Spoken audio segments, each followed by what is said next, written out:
Assalamualaikum warahmatullahi wabarakatuh. Kembali bertemu dengan saya di Teras Al-Azhar. Di teras kita bicara yang penting. Untuk kesempatan kali ini hadir bersama saya. Ini cukup spesial untuk saya. Ya, beliau adalah sudah cukup lama saya mengenalnya. Kakak kelas saya ini dulu di kampus dan juga senior saya di kemahasiswaan. Pak Haryadi Nurwanto. Selamat sore Pak Haryadi. Selamat sore. Ya. Assalamualaikum. Ya. Tidak afdol kalau saya memperkenalkan siapa beliau, lebih afdol apabila beliau langsung memperkenalkan diri. Monggo Pak Haryadi. Nama, mungkin tinggalnya di mana, aktivitas saat ini. Oke, bismillahirrahmanirrahim. Assalamualaikum warahmatullahi wabarakatuh. Saya Haryadi Nurwanto, betul kata Pak Khalil, kami dulu satu alumni di Psikologi UMS. Kami juga backgroundnya hampir mirip, sama-sama lama di SDM. Lama-lama di SDM di perusahaan, dan sekarang sama-sama juga alumni dari perusahaan juga, meskipun beda perusahaan. Ya, ada pensiun dini ya Pak? Pensiun dini semua. Mempensiunkan diri. Saya asli Gebak Kraman Karanganyar, dan aktivitas banyak di dunia pendidikan, pelatihan, perusahaan, mungkin ya people development seperti itu. Dan kemarin juga beberapa kali sempat ngobrol dengan Pak Khalil untuk mungkin ke depan bisa bikin sesuatu untuk semuanya. Gitu. Itu ya, cukup ya. Iya. Ya, ini Pak Haryadi. Nah, teman-teman, sore hari ini atau hari ini kita akan berbincang terkait sesuatu yang sudah klasik ya. Ketika kita bicara tentang pendidikan ini, Mas. Jadi kalau pendidikan sendiri itu sudah ada sejak peradaban manusia sendiri itu ada, gitu kan. Jadi pendidikan itu sudah sesuatu yang sangat klasik gitu. Tapi juga menjadi sesuatu yang selalu menarik untuk terus diperbincangkan gitu. Artinya tidak pernah ada habisnya gitu. Nah, termasuk juga pendidikan di tempat kita di Indonesia gitu. Apa yang terjadi 6, 7 atau mungkin 8 bulan terakhir ini terjadi di dunia, kita sama-sama tahu ada pandemi gitu ya. Dan ternyata pandemi ini mengajarkan sesuatu yang luar biasa di pendidikan. Gitu. Yang nampak adalah pendidikan konvensional kita selama ini ternyata di awal-awal itu gagap. Gitu. Ketika terjadi pandemi ini gagap luar biasa gitu. Tidak tahu harus bagaimana, sehingga terjadi banyak hal di sana sini dan di sana sini begitu. Karena memang ya namanya pandemi, sesuatu yang tidak pernah kita duga akan terjadi. Nah, tapi di sisi lain ini mengajarkan sesuatu bahwa ternyata ada sisi yang selama ini tidak pernah terfikirkan oleh kita gitu. Itu ternyata malah justru terjadi dan itu nyata jalan di masa pandemi ini. Salah satu contohnya adalah pembelajaran jarak jauh gitu. Selama ini kita masih berpikir bahwa yang namanya pembelajaran pendidikan itu adalah tatap muka, datang ke sekolah dan sebagainya dari jam 7 sampai jam 4 sore atau jam 3 sore seperti itu. Kita sama ini tidak terbayang, guru-guru juga tidak terbayang harus mengajar di depan kamera, di depan laptop begitu, sementara anak didiknya tidak di tempat. Tapi pandemi ini mengajarkan bahwa itu nyata dan itu harus terjadi, harus jalan gitu, bahwa eranya memang era seperti ini ternyata. Nah, kalau tidak salah, saya juga pernah membaca ada sebuah hadis atau apa ya, bahwa Rasulullah pun pernah memesankan untuk didiklah anakmu sesuai dengan zamannya gitu. Ya mungkin zaman saat ini zamannya seperti itu gitu. Mungkin Mas Haryadi bisa, saya panggil Mas saja ya, lebih enak. Tadi saya panggil Pak itu rodok kaku gitu. Panggil Mas saja. Mungkin Mas Haryadi bisa memberikan sedikit pengantar nih Mas terkait dengan pendidikan ya. Di masa saat ini itu seperti apa, terus prediksi dari panjenengan yang selama ini banyak bergelut dengan stakeholder pendidikan gitu ya. Ke depan itu seperti apa sih gitu, pendidikan yang sepertinya ideal untuk di tempat kita. Monggo Mas Haryadi. Oke, wah ini mantap ini. Pendidikan di masa pandemi. Jadi memang saat ini benar pendidikan di Indonesia mengalami kegagapan gitu ya. Kegagapan tadi sampaikan Mas Khalil. Karena memang biasanya itu tatap muka dengan metode yang seperti itu dalam kelas dan sekarang mereka harus di luar kelas gitu. Dan mereka pakai handphone, entah gagap dari sisi metode, entah gagap dari sisi teknologi, entah gagap dari sisi arus informasi dari guru ke anak, dari guru ke orang tua dan lain sebagainya. Bahkan kemarin anak saya yang masih di TK itu pun bingung saya, kenapa yang ngasih rapot gurunya, padahal gurunya baru 3-4 kali ketemu siswanya. Harusnya saya yang ngasih rapot ke gurunya. Karena yang mengajar tiap hari orang tuanya ya. Betul. Harusnya yang ngasih rapot itu orang tua, bukan gurunya. Bukan guru, betul, betul ya. Oke, kita preteli dulu. Kita preteli dari sebenarnya memang di Indonesia ini terjebak di sebuah metode yang namanya pengajaran. Jadi bukan pendidikan. Di Indonesia masih terkungkung dengan sebuah kewajiban untuk memberikan sebuah informasi yang harus dihafal, kemudian nanti dalam ujian itu harus sesuai dengan apa yang dihafal, kemudian mereka dapat nilai.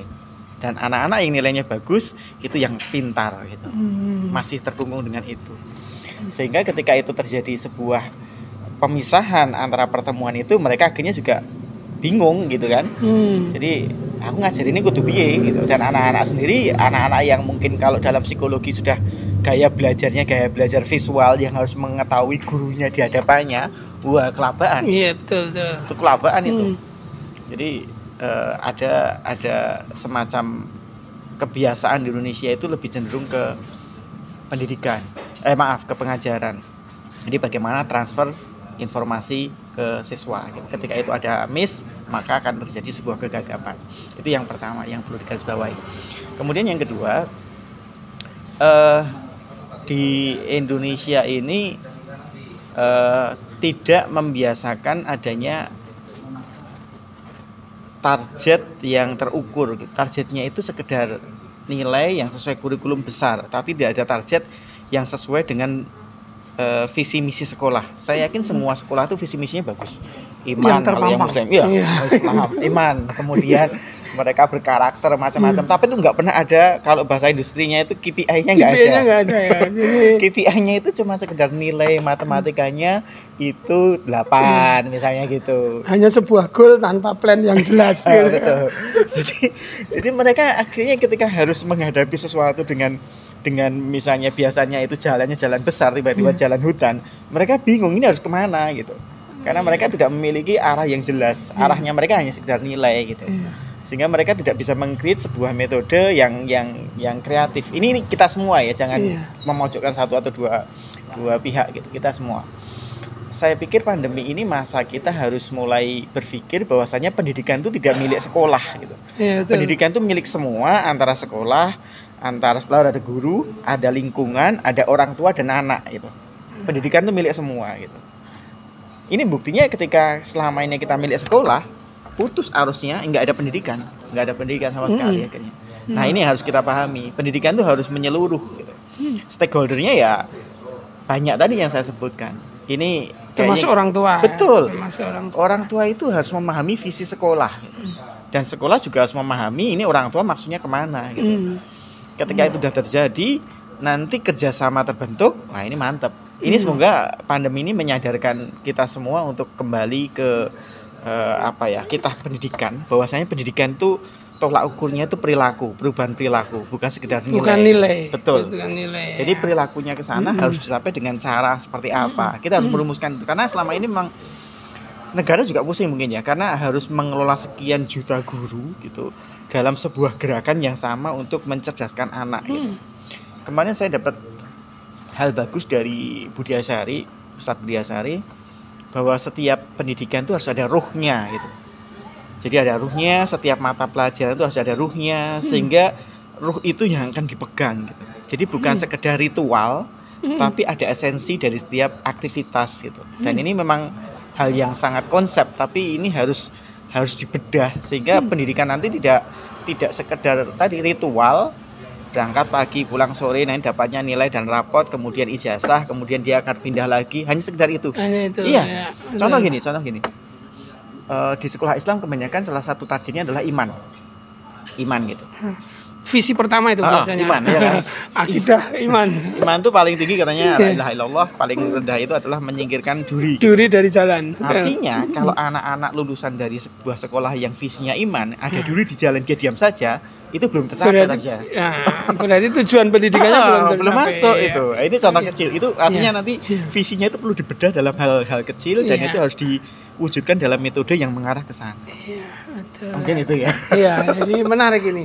Jadi saya tertarik dengan yang tadi bahwa setiap pendidikan itu harus ada ruh gitu ya, harus ada ruhnya gitu. Nah, kalau masing-masing sekolah tadi juga sudah disampaikan masing-masing sekolah punya visi pasti. Nah, ya cuman sayangnya memang kadang-kala visi itu sekedar menjadi formalitas, tertempel dan sebagainya. Padahal kalau kita gali lebih dalam, visi ini sebenarnya yang harusnya menjadi ruh kan ya. Karena kan ketika sebuah sekolah didirikan, begitu kemudian oleh para pendirinya memiliki visi seperti ini, ABCD, maka visi itu yang harus bukan hanya untuk para pengelola sekolah, tapi itu juga menjiwai dari proses pendidikan yang terjadi. Gitu ya. Itu, nah itu visi. Kemudian tadi juga sempat disampaikan Pak Haryadi, itu yang menarik buat saya, bahwa pendidikan itu merubah perilaku, gitu ya. Karena ya perilaku itulah sesuatu yang nampak dari manusia, gitu kan. Jadi kita berbicara tentang kepribadian misalnya, kepribadiannya baik, kepribadiannya nggak baik, itu kan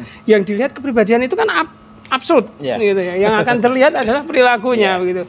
Nah makanya tapi kalau proses yang selama ini terjadi gitu ya, pengajaran lebih banyak mengajar tadi, artinya guru lebih terpaku kepada ini ada materi-materi berdasarkan satuan pengajaran yang harus diselesaikan dalam satu semester, diberikan, kemudian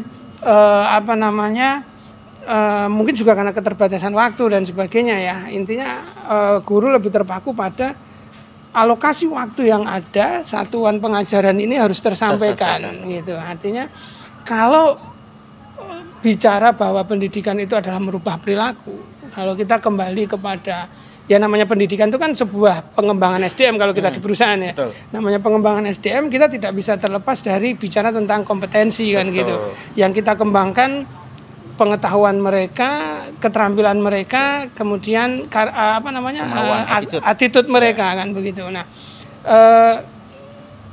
merubah pengetahuan dan keterampilan ini tidak butuh waktu lama, gitu. Keterampilan itu 6 bulan lah, gitu ya. Pengetahuan lebih cepat lagi dengan tatap muka seminar dari tidak tahu menjadi tahu kan hanya gitu. Tapi merubah attitude ini kan yang butuh waktu lama, gitu ya. Pelatihan-pelatihan yang dimaksudkan untuk merubah sebuah attitude ini juga pasti satu bentuk pelatihan yang lebih lama, tidak sekedar seminar dan sebagainya. Nah, kalau tujuannya ke ini Mas, perubahan perilaku, maka satu bentuk pendidikan, konsep pendidikan yang ideal yang seperti apa? Gitu. Gitu.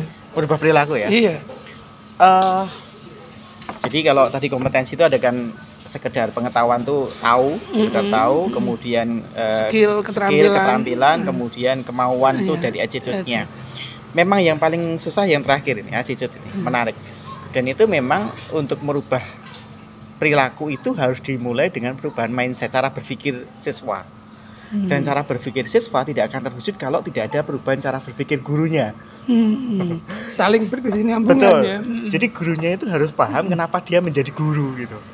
Tujuannya apa? Kalau hanya sekedar tadi saya ngajar pokoknya menyampaikan materi ini, ya itu mindsetnya akhirnya siswa hanya sekedar pokoknya saya menghafal dan saya akan memberikan lagi maksud dari itu sesuai dengan apa yang saya terima sehingga nilai saya bagus sekitar itu. Itu hanya tahu aja, sampai ranah tahu aja. Betul. Ya pengetahuan. Paling misalkan aja, ketampilan ya bisa lah, dia bisa melipat gitu, misalkan seperti itu.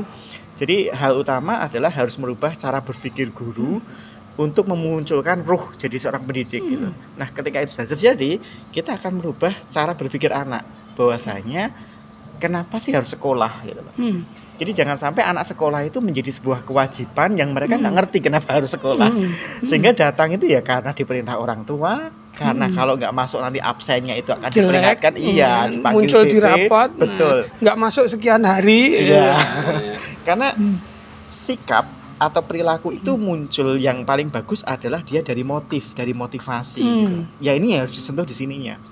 Makanya kalau dalam Simon Sinek dalam bisnis starting with why itu ada lingkaran itu yang paling dimulai dalam adalah dari why. mengapa ya. Betul. Mengapa ngelakuin itu? Betul. Kalau dalam psikologi ada motif. Kalau dalam agama ada niat gitu. Itu harus dibenahi. Betul sekali. Kalau ini sudah dibenahi, ini fix, perilaku itu nanti akan bisa menyesuaikan dengan bagus. Artinya dia belajar itu kenapa sih? Kalau dalam Islam ada adab majelis. Kenapa saya harus melakukan adab majelis? Karena ini loh, biar teman-teman nggak terganggu, biar saya bisa mendapatkan materi dengan baik. Ketika saya ikhlas, insya Allah nanti ilmunya itu akan masuk ke saya dengan baik. Itu dimunculkan sejak awal. Dan ini harus dimunculkan kepada materi-materi yang lain. Kenapa harus belajar matematika? Sehingga anak belajar matematika itu bukan karena harus belajar matematika, tapi emang saya butuh matematika. Itu mungkin perubahan di ini. Cara berpikirnya itu ya. Berawal dari situ ya. Betul, jadi ini memang betul ya.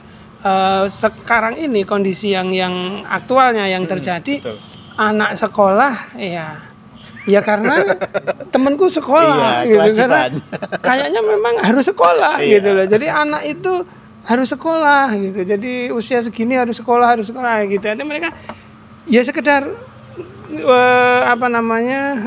berangkat sekolah, hanya seperti itu. Tapi mereka tidak tahu kenapa harus sekolah. Gitu. Sehingga ada kejadian anak membolos, tidak masuk, itu kan karena itu ya, tidak tahu ini. Nah, ini semakin menarik Mas Aryadi, tapi monggo kita minum dulu, lihat sejenak, nanti akan kita lanjutkan.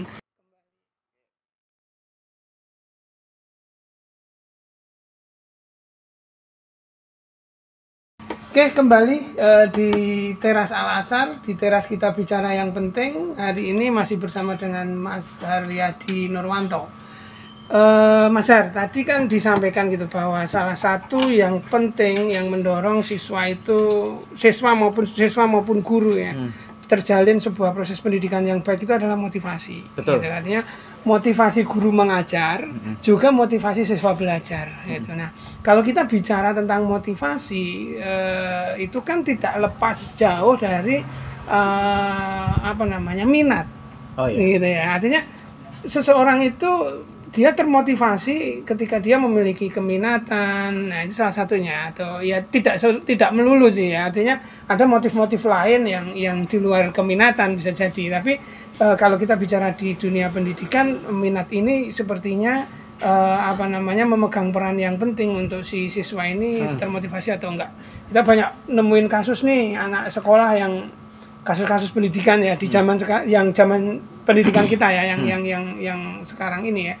Banyak anak yang tidak semangat sekolah, bahkan bermasalah gitu ketika ditanya, dilakukan konseling dan sebagainya, karena ya saya tidak minat kok di sini, saya dipaksa sama orang tua gitu. Saya dulu pinginnya jadi sekolah di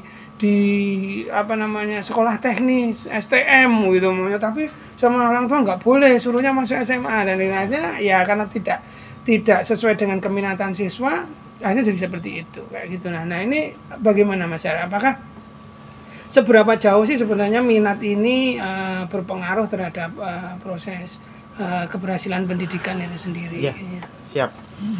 Minat sangat penting ya untuk keberhasilan pendidikan. Jadi setiap anak itu harus memiliki minat untuk mengikuti semua materi di sekolah.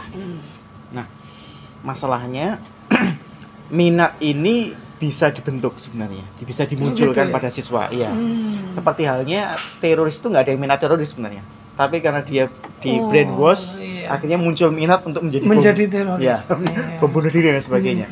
Minat bisa ditumbuhkan dengan cara berpikir, bisa juga ditumbuhkan dengan gini. Anak biasanya kenapa minatnya bola? Karena temannya banyak. Atau mungkin saya kok latihan bola kok pinter ya, saya kok mudah ternyata main bola, saya senang dengan ini gitu.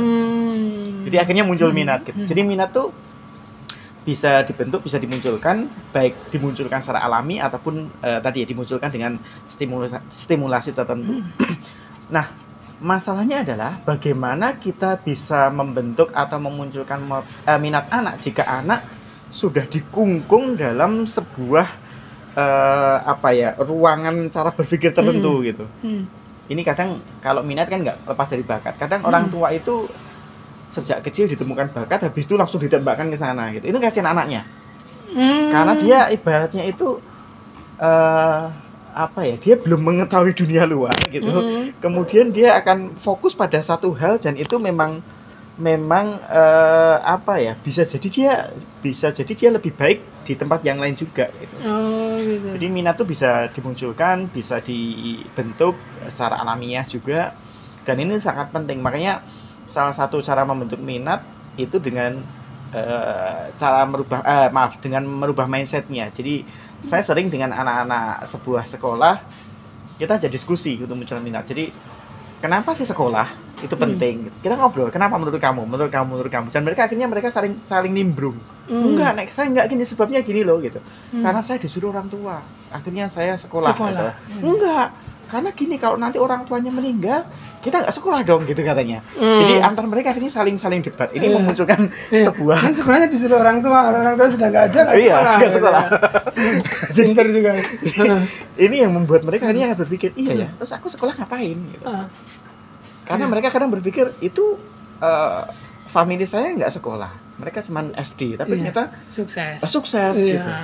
Dan karena mereka terkotak sekolah itu adalah pendidikan di sebuah ruangan. Iya, gitu. betul. Jadi mereka perlu disadarkan pendidikan bukan itu. Belajar sekolah itu bukan itu. Nah, kembali ke minat sangat penting, dan saya pikir minat anak-anak kita jangan dikungkung dengan sesuatu yang sifatnya itu dogmatis gitu loh. Kamu tuh pokoknya harus jadi karyawan, atau malah sebaliknya, kamu tuh harus jadi wirausaha, kamu kayak gitu terus. Itu juga satu sisi bagus, tapi biarkan anak itu, kenapa saya memilih karyawan, kenapa saya memilih wirausaha, kenapa seperti ini gitu. Bisa jadi orang-orang yang wirausaha sekarang juga stres, kenapa saya nggak jadi karyawan ya, enak kayaknya gajian misalnya. Atau sebaliknya, karena mereka nggak sempat merasakan itu. Beda dengan kita gitu. Sudah merasakan semua. Sudah merasakan itu.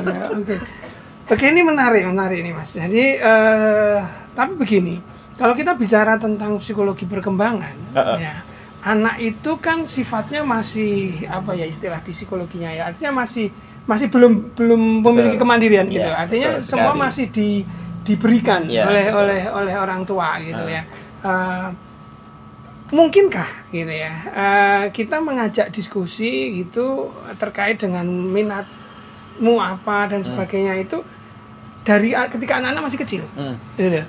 Artinya apakah mereka sudah punya kemandirian untuk berpikir, memutuskan itu gitu loh. Nah, kita kalau kemudian kita mau bilang sama orang tua gitu ya, orang tua enggak boleh maksain begitu gitu. Anak tapi sebatas mana gitu. Artinya kapan sih kita sudah bisa mulai memberikan kepada anak itu kebebasan untuk memilih gitu. Karena ada yang orang tua sejak anaknya SD aja sudah suruh sekolah milih sendiri dan sebagainya, tapi ada juga orang tua yang sampai kuliah aja anaknya masih dianterin gitu.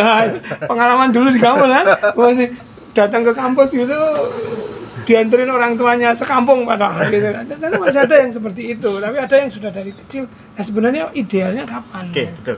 Menarik ini Mang, betul. Bagi anak-anak normanya itu orang tua. Jadi kendalinya emang di orang tua. Jadi jangan sampai anak-anak diberi kebebasan yang sifatnya itu absolut mutlak, terserah nanti resikonya tanggungan gitu. Jadi kebebasan memilihnya memang harus ada batasannya sejauh risikonya itu masih bisa diterima siswa, anak, atau tidak membahayakan anak, baik di masa sekarang atau masa depan gitu. Itu yang pertama, jadi tetap itu. Kalau di Islam kan mungkin anak dijadikan sahabat ketika dia sudah akhir balik ya. Dia sudah memutuskan sendiri dan sebagainya, bertanggung jawab gitu. Dan mulai itu sebenarnya. Ini dalam psikologi juga sama. Itu salah satu teori itu memang dari Piaget itu memang ketika dia sudah mulai usia akhir balik itu mereka bisa berpikirnya itu formal. Jadi mereka mampu bertanggung jawab dan lain sebagainya. Jadi mulai akhir balik. Nah, kembali tadi, bagaimana mengetahui minat? Apakah dengan dialog atau dengan diskusi dan sebagainya? Pertama, saya selalu menyarankan pada orang tua, diskusi itu harus dibiasakan sejak dini dengan cara yang bisa diterima anak gitu. Contoh misalkan anak sudah 2 tahun, misalnya 2-3 tahun, kita bisa diskusi kenapa ya burung itu di atas pohon gitu. Mereka mungkin ya karena punya sayap gitu. Ini sebenarnya bukan jawabannya yang penting, tapi melatih anak untuk menerima pertanyaan, memahami pertanyaan, kemudian dia memberikan pendapat. Betul, itu yang penting. Jadi anak diajari untuk berpikir tentang logika, berpikir kritis, itu yang penting sebenarnya. Jadi bukan jawabannya nggak penting lah. tinggal nanti kita menjelaskannya dengan cara berpikir anak itu yang pertama. Masalah dialog ini sangat penting ketika anak sudah mulai memiliki pilihan, memiliki godaan gitu, sehingga kita tidak perlu kamu pokoknya nggak boleh keluar malam loh ya, bukan itu. Manfaatnya apa kalau keluar malam? Kita bisa enak untuk diajak diskusi. Manfaatnya apa kamu punya handphone sekarang? Manfaatnya apa kamu selalu jadi orang yang memegang handphone dan dengan games gitu? Kerugiannya apa? Nah itu bisa sangat terbantu ketika anak sudah terbiasa tadi. Kalau sekarang ini anak-anak paling pokoknya sini ya, karena mereka nggak terbiasa untuk itu.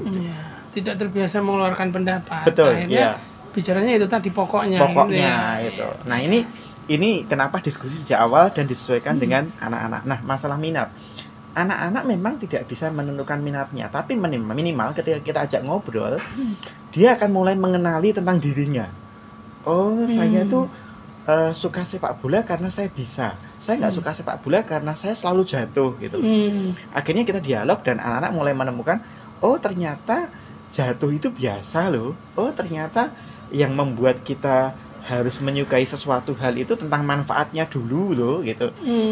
Jadi kita akan mengenalkan anak bahkan minat itu apa gitu. Mengenalkan anak marah itu apa gitu. Lebih penting ke sana. Nah masalah minat dan bakat, saya pikir memang tidak bisa terus kita mengenali sejak dini kemudian anak akan diarahkan sana. Saya kurang setuju dengan itu. Ini sampai ada anak yang ikut pagi les piano semua besoknya les menggambar dan sebagainya. Ketika orang ditanya, lo kok ikut? Ya ini anakku berbakat di situ. Saya kadang bertanya dari mana orang tuanya tahu gitu.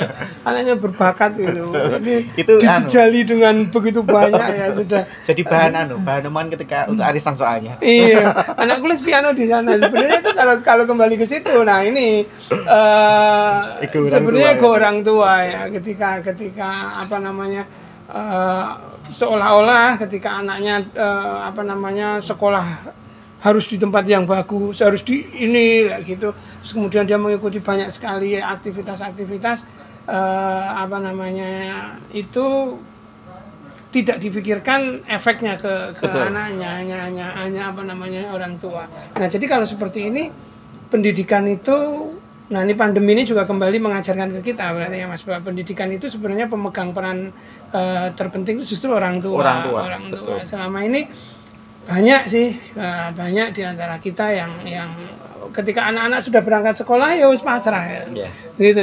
Dia pulang akhir semester dapat rapot, tahu-tahu anaknya bisa baca, tahu-tahu anaknya bisa ngaji gitu ya, tahu-tahu anaknya bisa ini itu orang tua merasa sudah melakukan hal yang benar, sudah berhasil. Nah, ketika pandemi semua tanggung jawab itu dikembalikan ke rumah. Nah, mereka ini akhirnya itu memang salah kaprah pemikiran. Jadi orang tua kadang menyekolahkan anak seperti orang jahit ke baju gitu. Jadi saya jahit ke tempat ini, biayanya berapa, nanti 3 hari kemudian jadi seperti ini gitu. Tak pakai. Ya, akhirnya pendidikan mengukur padahal nanti tanggung jawab pendidikan tuh ya akan kita yang ditanya gitu.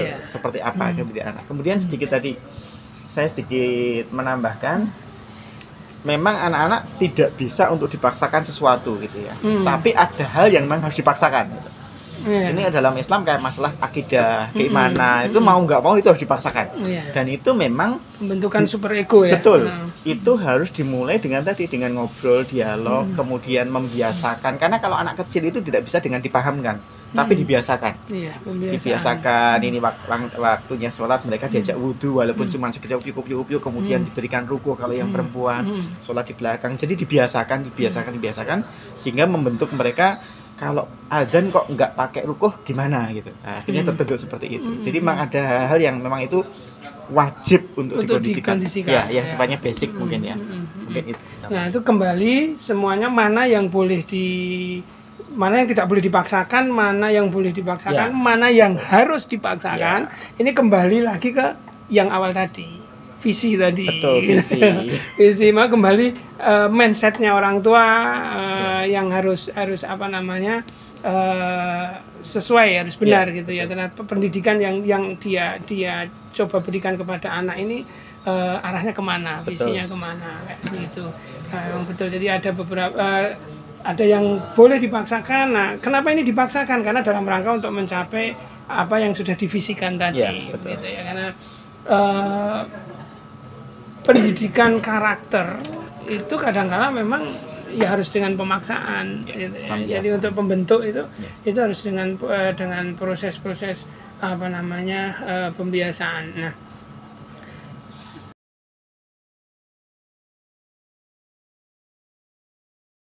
oke, masih bersama saya di teras Al-Azhar. Di teras kita ngobrolin yang penting, masih bersama Mas Haryadi Nurwanto.